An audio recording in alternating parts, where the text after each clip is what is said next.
Hi, I'm Sam Ballaton-Crimes. And I'm Alice Billette. This episode of Welcome is the second in a two-part episode where I take us to Kibra, Nairobi, and we meet the Nubian community. If you haven't already, head on over to our feed and listen to the first part.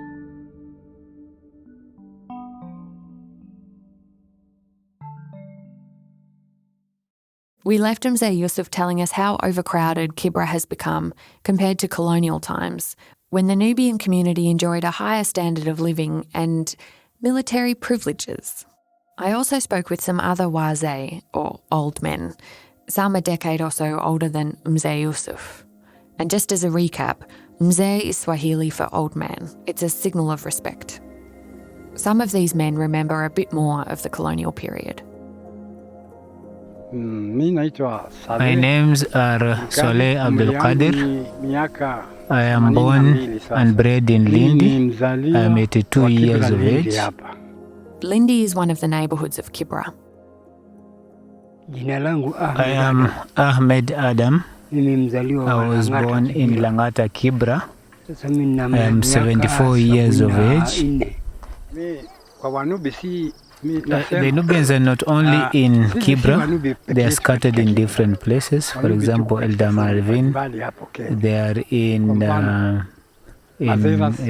Meru, Kisii, Kisumu. And the reason why the Nubians are scattered is simply because during the establishment of administrative areas, the British used to go with the Wazes, and the Wazes used to provide them with security. So after they finished the establishment of the administrative offices, the Wazes used to remain there.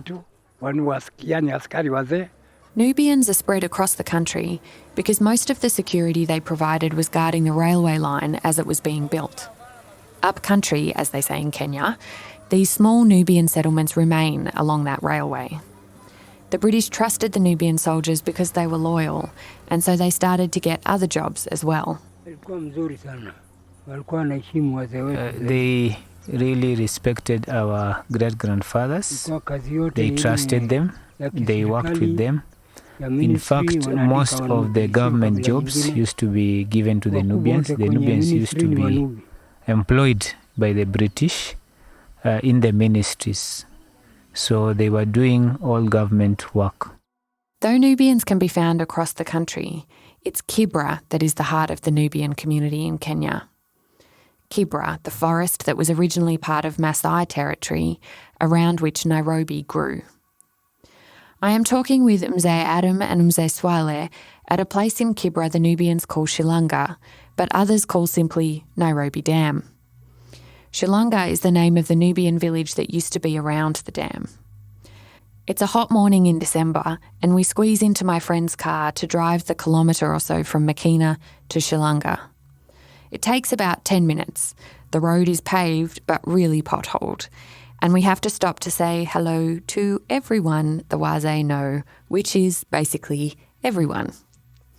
When we get to Shilanga, we pull off into the property of a rundown primary school, get out of the car and walk a few hundred metres down a hill behind the school building. There aren't many open spaces like this in Kibra, only in a few schools. There are kids playing soccer and a big field of green, which makes the heat steamy. It's almost pleasant, until you work out what you're looking at. Na hapa tulipo ni mahali ilikuwa inaitwa Shilanga. Here where we are staying right now is called Shilanga, and Shilanga used to be a dam full of water.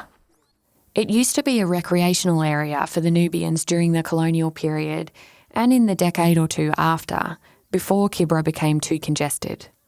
Twalib, who we heard from at the start of the first part of this episode, is with us. He played here when he was a kid.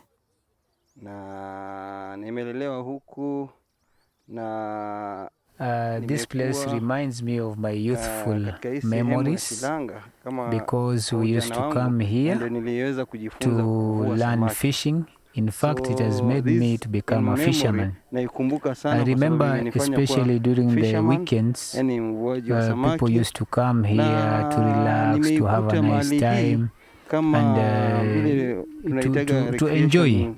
This place has actually taught many young people how to swim, and it has also brought a lot of people here just to enjoy and relax.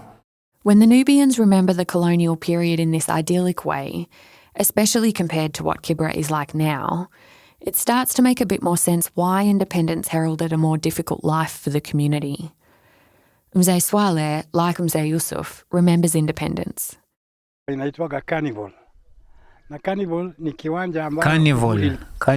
is a ground that the Kenyan flag was raised at the time of independence. I remember I was around during that time. We were there. We spent almost the whole night there, up to midnight. There was a lot of rain at that time, and there was water flowing in Shilanga. I remember the Duke of Edinburgh came. He brought the constitution. He gave it to Mzee Jomo Kenyatta. And there was a lot of celebration. And now this carnival is called Uhuru Garden. And it's a place where the Kenyan flag was raised during independence. So it was a very nice place.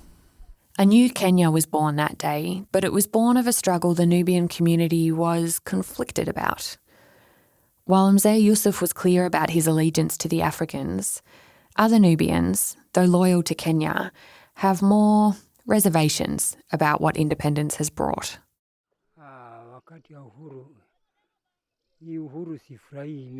I am not happy for Uhuru, that is freedom. That is when Kenya got independence. Simply because the independence has undermined the Nubian community. It has actually led to the destruction of the community. The community is not able to get jobs. We do not have, they took away our land. We don't have land. So I am not happy about independence. During the British, we lived very well. They respected us. We enjoyed a lot of opportunities. After independence, as rural-urban migration increased and Africans were, for the first time, allowed to live freely in the capital, Kibra began its transition. Many Nubian families were forced out of their homesteads by administrators who were handing the land over to people who would pay them something small or owe them a favour.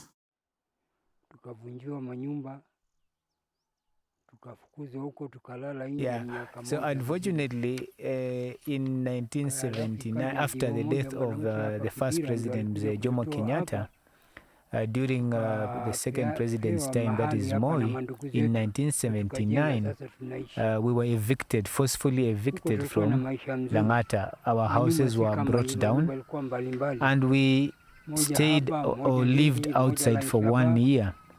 In fact, I have a photo here that shows the house of a lady whose house is being demolished. Another person who is sick, being removed from his house.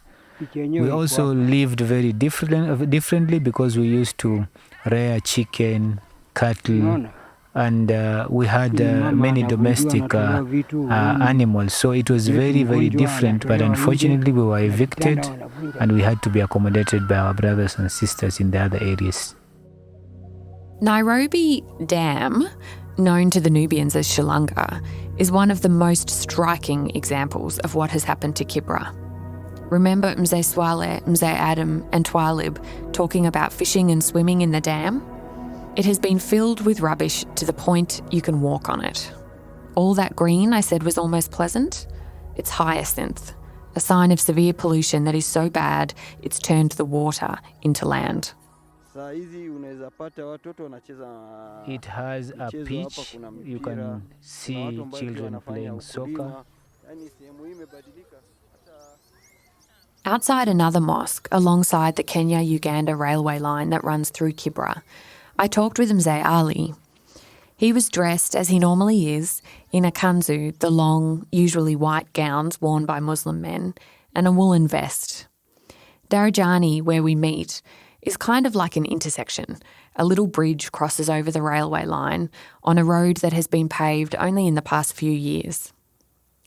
One of the bigger Nubian youth groups have their office there and run a water tank and toilet block. It's a bit of a hub, noisy as tuk-tuks and motorbikes, zip past and people shout to each other.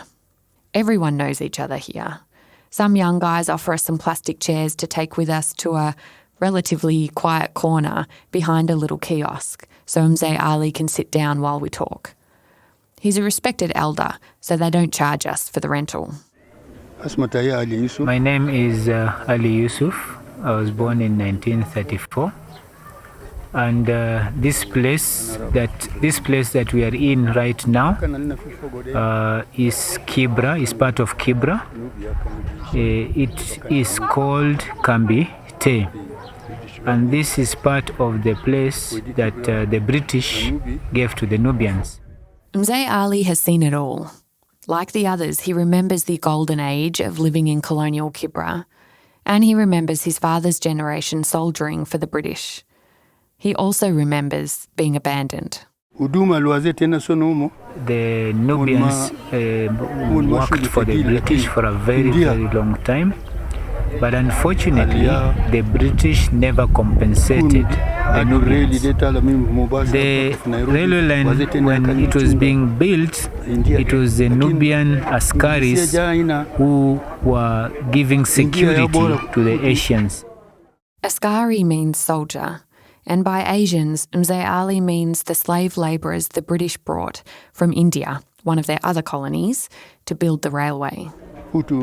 But unfortunately, instead of the service that they provided to be compensated and probably be given a better place, they ended up giving the Asians a better place and neglecting the Nubians. It is very unfortunate that instead of Nubians being given land tenure, they were given plates. By plates, it means they were given numbers for the huts that were around here. In some homes that still stand from that era, maybe like less than a handful, you can see these numbered plates. There's even a map from around 1934 that shows which family had which house and where. But that was not much more than a trick. It didn't make anything secure for the Sudanese soldiers or their families. So where does this all leave the Nubians? First and foremost, it has left them fighting for their land, specifically for 4,197.9 acres, which is what was gazetted as Kibra in 1918. It's the old military base and the farm and homestead plots Nubian Askaris had been granted instead of a military pension. But the property was never formalised by the British before they left. Mzee Yusuf explains. At first, the presumption was that the settlement in Kibra was a reward for the work they had done. Maybe not quite adequate in comparison to other compensation given to soldiers of other races. They want the land not because it's valuable, though it is. In fact, they want a communal title, which means it couldn't be bought or sold. What they want is to feel their place in Kenya is safe. Having land that others recognise as your territory is the only way to get that. Twalib explains. As all community believe that their ancestral land, you can identify by certain things. Maybe their burial sites, their cultural sites. So for the Nubians, if you want to know, Nubians were born in Kibra. Those who are in Kibra, they have been buried in Kibra. They have their burial cemetery in Kibra. They have their cultural sites. The Kenya Nubian Council of Elders and a few other community groups, the Kibra Land Committee and the Nubian Rights Forum, have lobbied politicians for decades and decades, but with little luck. They're not a community with a lot of leverage. They're small. They didn't have the resources for a legal battle until some not-for-profit organisations stepped in to help. Even then, the law is pretty grey on this matter. But after some shifts in the political landscape, In 2017, they got it. Or at least some of it. Aisha and Hassan, who we heard from in the first part of this episode, proudly recount that day. So after a lot of struggle and going back and forth to the government to claim the land, recently His Excellency President Uhuru Kenyatta gave us the 288 acres. It makes the Nubian community feel appreciated and recognized in the country, because if someone believes you're not a Kenyan, then they cannot give you what, because for you to have that particular piece of land means once you have been recognized as a citizen in Kenya. So us having the 288 is a big plus for us. So, what does all this mean for how we should reckon with what the British left behind? Mzee Yusuf. The Nubians felt shortchanged by the British. And Mzee Ali. The only thing that I can say is that unless they are reminded of the plight of the Nubians, there is no responsibility. And in fact, what has happened is that right now most of the old British men who are here in Kenya or who brought the Nubians here, most of them have passed on. If there's somebody who can remind them about the plight of the Nubians having served the British, it could be the only option. Beyond this sense of being shortchanged, there is no single answer. Some feel their military service has not been appreciated and want a display of gratitude, preferably a material one, despite often ambivalent feelings about colonisation. Our fathers, our grandfathers never got compensated at all. Sometimes I listen to the BBC and hear that the African soldiers from Ghana, Nigeria, and other places who are actually being compensated up to this day. War pension and, such recognition. A small token that would indicate that there was an appreciation. Because if the World War, the First World War and the Second World War are important in order to guard against Nazism and other extreme forms of government that would make things even worse, then we did make our contribution to that effort, and I think we should be recognized for that, and appropriate compensation to be given. Many feel abandoned to poverty, like Mzee Swale and Mzee Ahmed. Sasa mzungu ametuacha namna hii. Tumekuwa maskini na sisi. The British have gone and they have left us in poverty. At the time of the British, we were well off. We had pieces of land around. We were doing some small businesses here and there. But unfortunately now, we are very poor. We don't have anything. We were the subjects of the British, and they have gone.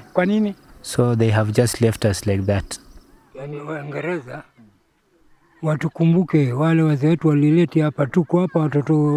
The British should remember us. We are the children of the soldiers whom they brought here. We are facing a lot of challenges. The place they gave us has been grabbed. We have got nothing. So they must remember that the children of the soldiers who served them are still around here, and they are facing many challenges. If it is not possible for them to solve the challenges, then I think it is better for them to return us where they brought us from. If it is not possible, the British should remember us. Twalib too. For those people who are listening to this conversation, I'm trying to appeal that the British or the Nubians, something that they should take responsibility of the Nubians, of the Askaris descendants. At the moment, we have the 7th generation of the Askaris in Kibra. And what they did to the Nubian, leaving the Askaris without a proper plan. So British had a responsibility to make sure that Nubians at that time were given security of tenure similar to the way they did with the Asians, who were also brought by the British to build the railway. For many, the feeling of abandonment is exacerbated by having had to struggle not just to survive, but even for the most basic sense of belonging. I think what the British government owes the Nubians first of all is a duty of care. Simply dumping us in a country, or dumping our grandfathers in a country that was foreign to them, without legitimate rights, without legitimizing the right to stay, since they were the government at that time. Until recognition and restitution come, which could be a while to say the least, Yusuf and the other members of Kibra and Kenya's Nubian community carry on making the best of their lives in Kenya, as all Kenyans do. It's a good thing that we have the title now. I wish things could be rushed up a little bit and could make the place much more habitable than it is now, and then realize our dreams of actually having a homeland that is worthy of the name. A homeland worthy of the name, Kibra. It means forest in Kanubi.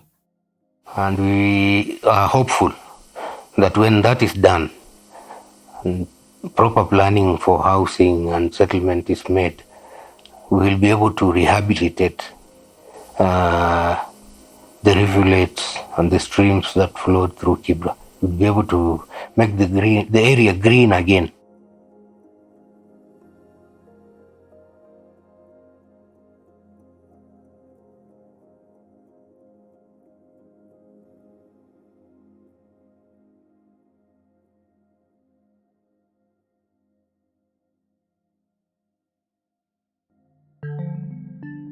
The Welcome podcast is based in Naarm, on the unceded lands of the Wurundjeri people of the Kulin Nation. Naarm is more commonly known as Melbourne, Australia. This episode was produced by me, Dr. Sam Ballaton-Crimes, with production assistance and interpreting by Raja Bilale Osman. It was recorded in Nairobi, Kenya. Script supervision and editing by James Milson. Theme music composed by John Bartley. And special thanks to Mzee Yusuf Diab, Mzee Ali Yusuf, Mzee Ahmed Adam, Mzee Swaleh Abdul Qadir, Mzee Twalib Mohammed and the Kenyan Nubian Council of Elders, to Aisha Saeed Ibrahim, Hassan Mahmoud and the Nubian University Students' Organisation, to the Nubian Youth Council, and to Samuel Juguna, Sahara Abdi, Callum Sanderson, Tim Gilbert and the Imams at Makina Mosque. If you like this show and haven't already, please subscribe, rate and review on iTunes or wherever you listen to us. It helps spread the word about the show and we really appreciate it.